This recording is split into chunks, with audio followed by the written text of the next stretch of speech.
अगर आप सीटेट जुलाई 2024 का एग्जाम देने जा रहे हैं और आप डेली अब मॉक लगाते हैं और आपके मॉक में मार्क्स इंक्रीज नहीं हो रहे हैं, तो आज का वीडियो आपके लिए है। किस तरीके से आपको अब मॉक लगाना है, क्या मॉक में खास करना है जिससे कि आपका स्कोर बढ़े, तो ये सेशन को पूरा देखिएगा। मेरा नाम पूजा मालविया है और मैं आप सभी का स्वागत करती हूँ इस ऑनलाइन पढ़ाई पर। अगर आप चैनल पर नए हैं तो सब्सक्राइब कर लीजिएगा। जैसा कि मैंने आपको बताया कि यहाँ पर आज हम जानने वाले हैं किस तरीके से क्या आपको अब चेंज लाना है अपनी मॉक देने की स्टाइल में और क्या करना है जिससे कि आपका मॉक में मार्क्स इंक्रीज हो, जिससे कि फाइनली जब आप एग्जाम में जाएं तो आपका मार्क्स इंक्रीज आपको मिले और आपका सीटेट अच्छे मार्क्स से क्लियर हो जाए। बिल्कुल बॉर्डर लाइन पे नहीं, एक अच्छे मार्क्स से 125 से 130 मार्क्स से आपका क्लियर हो सीटेट।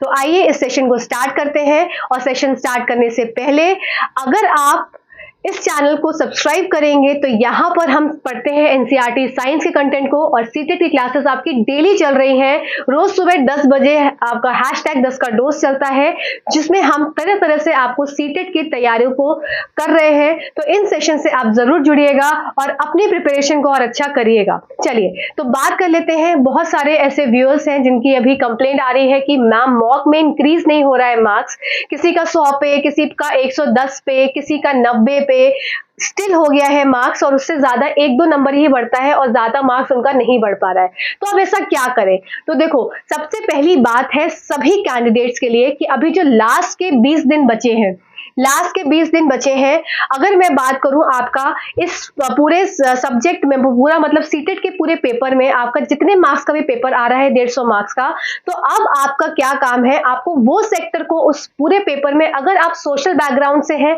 या साइंस बैकग्राउंड से हैं, किसी भी बैकग्राउंड से आप बिलोंग करते हैं, तो ये दोनों बैकग्राउंड्स वालों के लिए ये सेम बात एप्लीकेबल होगी कि आपको उस पार्ट को अब देखना है कि किस पार्ट में आपके मार्क्स कम है।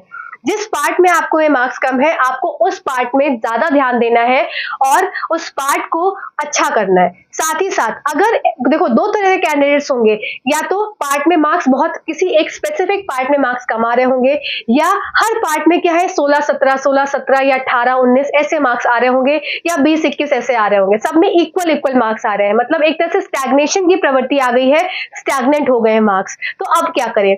तो सबसे अच्छी तरीका आपको मैं बताने जा रही हूं, जो कि कई लोगों को मैंने बताया और उन्होंने अप्लाई किया तो उनका ये काम करा।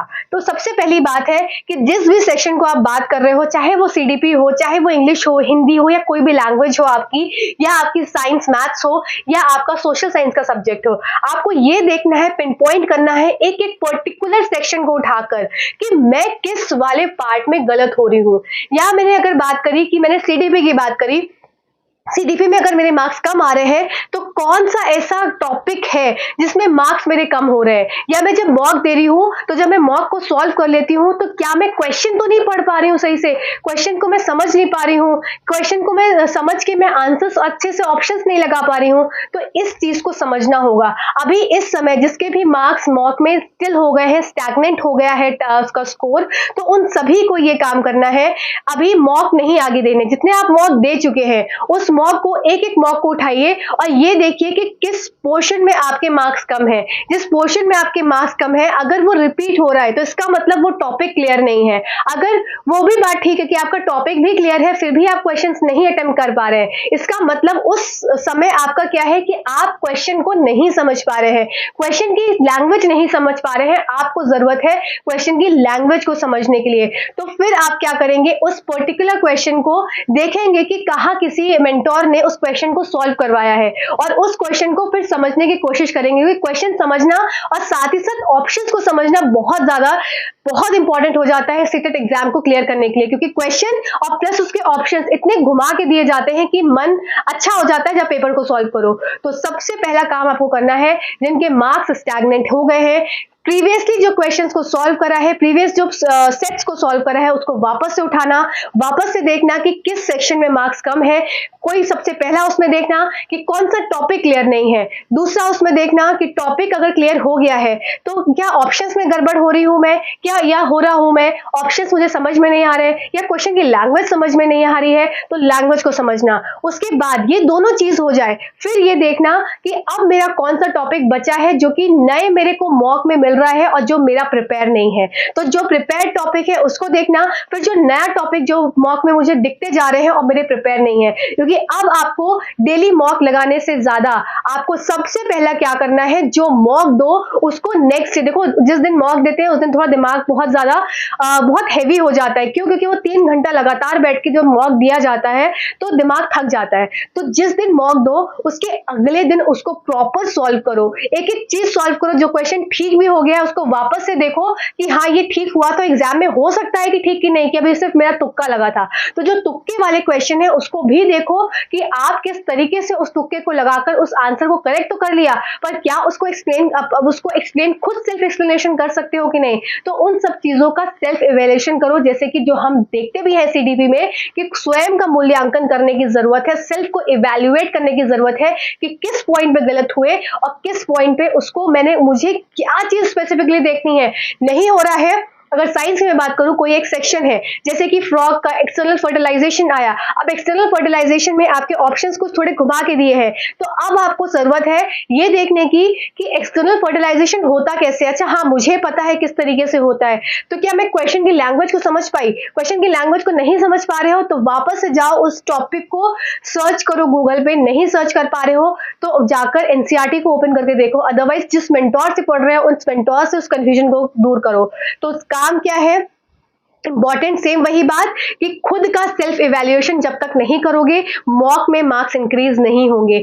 और दूसरी बात, टाइम के मैनेजमेंट को, अगर आज मॉक दिया और वापस से कल देने वाले हो मॉक, तो ये सोच के चलो कि जो 150 मिनट्स हमें मिलने हैं उस 150 मिनट्स में 10 मिनट कम करते जाओ। मतलब कोशिश ऐसा करो कि 10-10 मिनट कर कर आधा घंटा स्पेयर रखो। आधा घंटा मतलब कि आधा घंटा आपको वो फ्री होना चाहिए। वो ये सोच के चलो कि जो मेरा मॉक का टाइम है उसको मुझे आधा घंटा कम करके मुझे उस मॉक को खत्म करना है। इस तरीके से टाइम को मैनेज करना है, क्योंकि एग्जाम में तो आधा तो प्रेशर टाइम ले जाता है, तो वो प्रेशर क्रिएट होगा तो वो आधा घंटा उसमें मिक्स ना हो जाए, तो उससे क्या हो जाएगा, वो एक्स्ट्रा मतलब स्पेयर का टाइम होगा जिससे कि आपका पेपर नहीं छूटेगा। तो ये 2 काम बहुत इंपॉर्टेंट है मार्क्स को बढ़ाने के लिए। सबसे पहला वापस से सेल्फ इवैल्यूएशन, दूसरा कि टाइम मैनेजमेंट सही तरीके से हो रहा है कि नहीं हो रहा है। अब इस तरीके में इस स्टेज पर आकर जहां पर अब आपके 20 दिन बचे हैं, आपका टाइम मैनेज हो जाना चाहिए अभी तक कि कौन सा सेट कौन सा सेक्शन मुझे कितनी देर में करना है। मेरे हिसाब से सीडीपी को 15 मिनट से ज्यादा नहीं देना चाहिए, मेरे हिसाब से इंग्लिश को 15 से 20 मिनट से ज्यादा नहीं देना चाहिए। इस तरीके से आप अपने टाइम को सेट करेंगे और मैथ्स और साइंस वाले तो खासकर इस चीज को ध्यान दे देंगे। क्योंकि उनका आ जाता है मैथ्स का सेक्शन जो कि बहुत टाइम कंज्यूमिंग होता है, तो हर एक सेक्शन को अगर 20-20 मिनट दोगे तब जाकर मैथ्स के लिए अच्छा खासा टाइम बचेगा। तो अच्छे से टाइम मैनेजमेंट के साथ साथ सेल्फ इवैल्यूएशन करते रहो और स्कोर बढ़ेगा। नहीं बढ़ता है फिर बताओ, मैं और स्ट्रैटेजी बताऊंगी, पर आपके मार्क्स को बढ़वा कर रहूंगी। और इस चैनल से भी जुड़ जाओ, यहाँ पर भी आपको साइंस का कंटेंट दिया जा रहा है। एनसीईआरटी 6 की एनसीईआरटी कंप्लीट हो चुकी है समरी के फॉर्म में, 7 की एनसीईआरटी कंप्लीट हो चुकी है आपकी समरी के फॉर्म में। आपका एक एकदम तांडव मैराथन वाला वीडियो आ रहा है जिसमें complete biology with all PYQs हम करने वाले हैं। इस तरह से फिजिक्स का, केमिस्ट्री का आने वाला है। तो इन सब सेशन से जुड़ने के लिए चैनल को सब्सक्राइब कर लो, और कोई डाउट रहे तो जरूर कमेंट सेक्शन में कमेंट करके जरूर पूछना। मैं पूरी कोशिश करूंगी आपके उस डाउट को क्लियर करने के लिए। और इस बार का सीटेट बहुत ज्यादा इंपॉर्टेंट हो जाता है। क्यों? क्योंकि अभी आने वाली बहुत सारी वैकेंसीज जहां पर सीटेट अनिवार्य रहेगा।